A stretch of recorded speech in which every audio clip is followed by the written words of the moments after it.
Bismillahirrahmanirrahim. Assalamualaikum warahmatullahi wabarakatuh. Berbicara tentang kematian berai.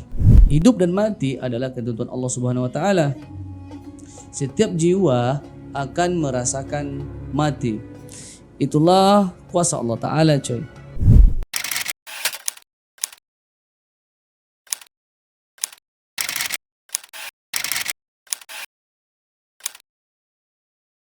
Ya, bisa dikatakan bahwasanya Allah telah menciptakan umur manusia itu dan mentakdirkan berapa panjangnya umur manusia itu.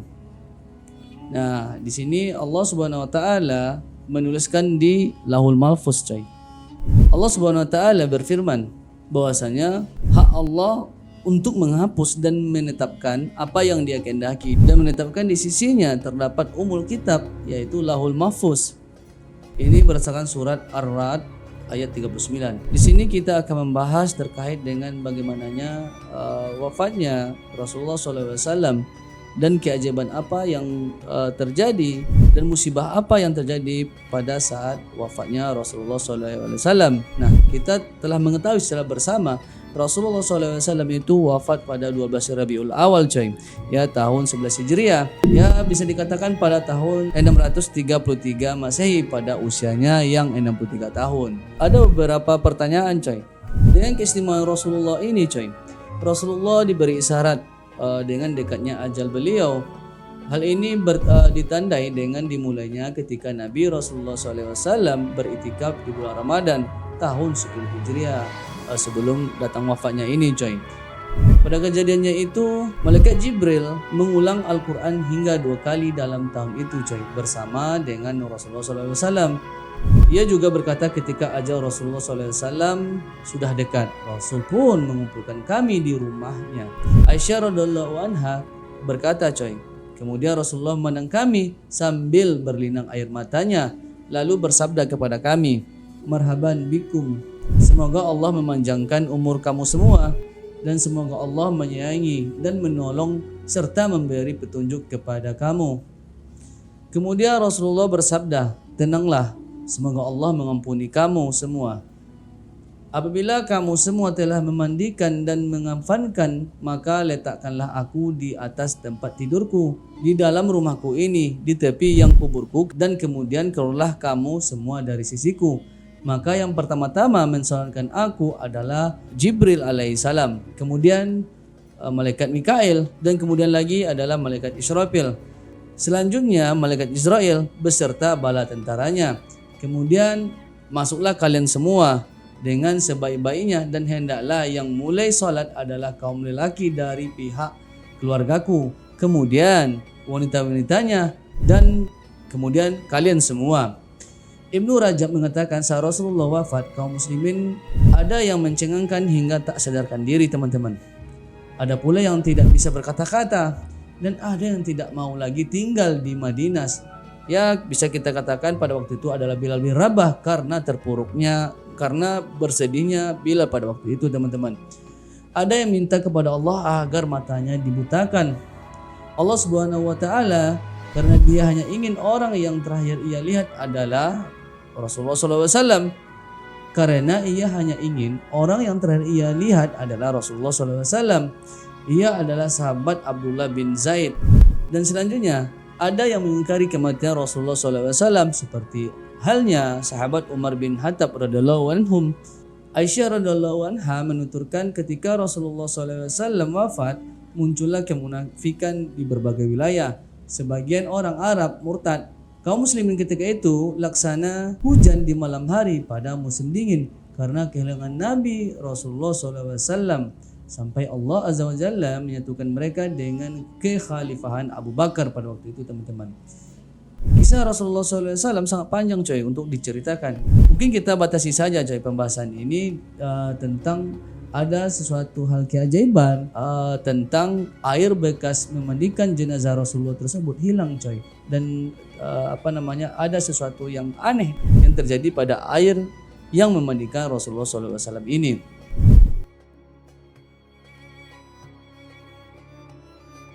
Nah, untuk disclaimer, coy, cerita ini bukan berdasarkan hadis ataupun ayat di dalam Al-Quran, coy. Karena sejatinya hadis sudah terputus dan tidak ada penambahan lagi, dan ayat Al-Quran pun sudah terputus dan tidak ada lagi penambahan lagi.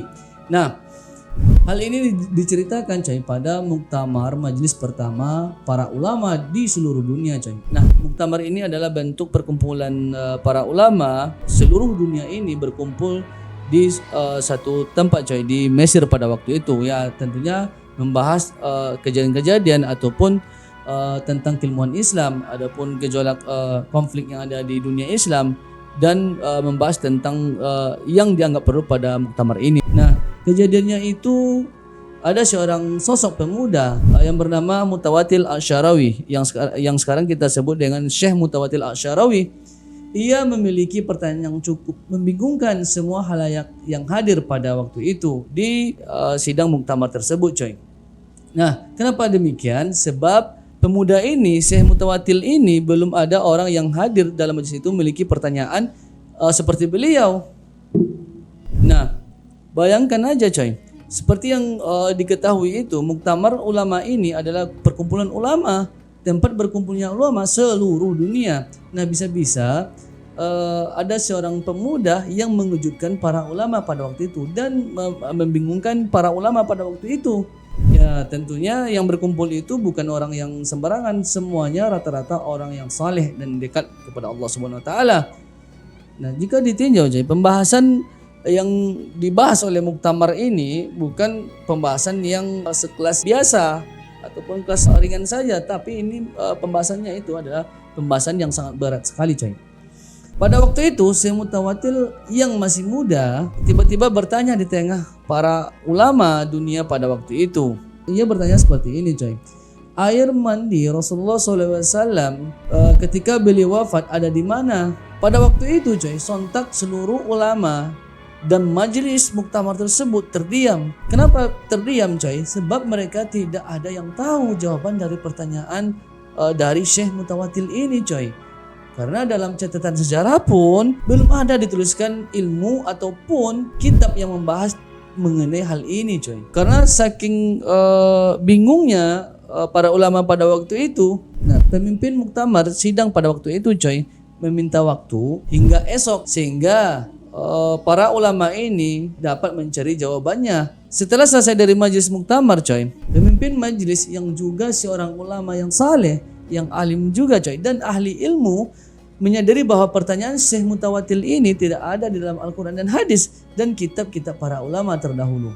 Maka sudah menjadi kebiasaan orang-orang saleh terdahulu untuk mencari jawaban dari segala kesulitan adalah berselawat kepada Nabi Muhammad SAW. Nah, karena kunci kehidupan ini adalah Rasulullah SAW. Pemimpin muktamar ulama itu pun meminta petunjuk kepada Allah dengan berselawat kepada Rasulullah SAW. Selesainya muktamar itu coy. Nah, di tengah sedang berselawat kepada baginda Nabi Rasulullah SAW, pemimpin muktamar ulama itu pun coy tertidur sehingga bermimpi bertemu dengan Nabi Rasulullah SAW. Nah, di dalam keadaan mimpinya tersebut coy, Rasulullah itu didampingi oleh seorang pemuda yang sedang membawa lentera. Ya, bisa dikatakan lentera itu adalah sebuah pelita.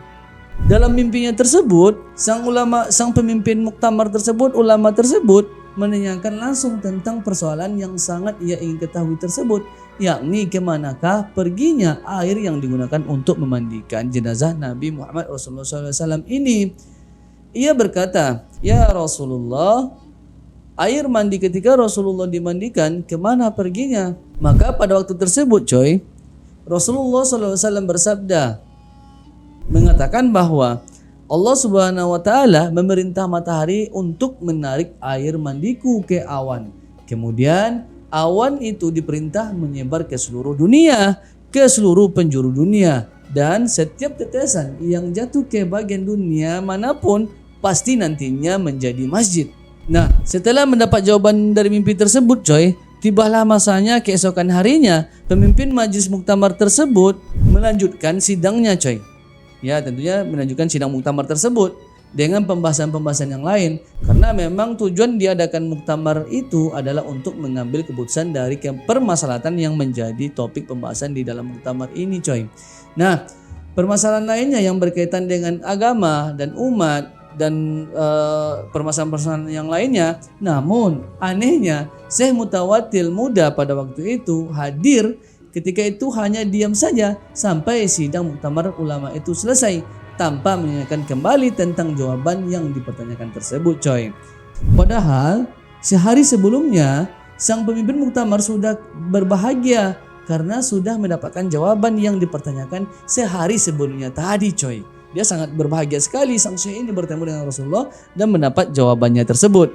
Nah, sehingga singkat cerita, pemimpin majelis muktamar itu mendatangi Syekh Mutawatil tersebut, coy. Nah, pemimpin muktamar ulama itu pun berkata kepada Syekh Mutawatil, apakah kamu tidak mau tahu tentang jawaban pertanyaanmu semalam? Ya, pada waktu itu, coy, jawaban Syekh Mutawatil Asy'ari sungguh mengejutkan. Bahwasanya dia berkata, Syekh Mutawatil ini berkata tidak, karena aku sudah tahu jawabannya. Nah, kemudian pemimpin muktamar itu bertanya lagi, apa jawabannya? Nah, pada waktu itu Syekh Mutawatil melanjutkan jawabannya bahwa Allah Subhanahu wa taala memerintahkan matahari menarik air mandi Rasulullah itu ke awan. Kemudian awan itu diperintah menyebar ke seluruh penjuru dunia, dan setiap tetesan yang jatuh ke bagian dunia manapun pasti nantinya menjadi sebuah masjid. Maka tidak ada masjid dari masjid-masjid di dunia ini kecuali pernah ditetesi air mandi jenazahnya Rasulullah SAW. Pemimpin muktamar ulama itu pun terkejut dengan jawaban Syekh Mutawatil ini, teman-teman. Dan Syekh Mutawatil melanjutkan bertanya kepada pemimpin muktamar tersebut, tahukah kamu siapa pemuda yang kamu lihat bersama Rasulullah semalam? Pemimpin muktamar itu pun berkata, siapa? Syekh Mutawatil. Pemuda yang bersama Rasulullah membawa lentera itu adalah diriku.